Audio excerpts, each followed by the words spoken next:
వైకుంఠ ఏకాదశి వెనుక ఉన్న రహస్యమేమిటో తెలుసా? పద్మపురాణం ప్రకారం యుగంలో చంద్రావతి నగరాన్ని రాజధానిగా చేసుకుని మురాసురుడు అనే రాక్షసుడు పరిపాలించేవాడు. బ్రహ్మదేవుడి వరగర్వంతో యజ్ఞయాగాదులన్నిటినీ ధ్వంసం చేయటమే కాక స్వర్గలోకంపై కూడా దండెత్తి దేవతలను హడలెత్తించాడు. భయంతో ముల్లోకలంతా శ్రీహరిని శరణు కోరారు. వెంటనే ఆశ్రితరక్షకుడైన శ్రీమహావిష్ణువు మురాసురుడిపై యుద్ధానికి బయలుదేరాడు. కాని బ్రహ్మదేవుని వరప్రభావమో ఏమో ఎంత యుద్ధం చేసినా ఆ రాక్షసుడు లొంగలేదు. అలసి సులసిన శ్రీహరి బదరికాశ్రమంలో యోగనిద్రకు చేరాడు.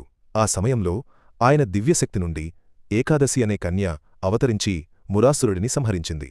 ఆమె ధైర్యానికి మెచ్చిన శ్రీహరి ఏదైనా వరం కోరుకో అని అనగా ఆ దేవి ఇలా కోరింది: నా పేరైన ఏకాదశి రోజున ఉపవాసం ఆచరించి మిమ్మల్ని దర్శించిన భక్తులకు ముక్తిని ప్రసాదించండి అని కోరింది.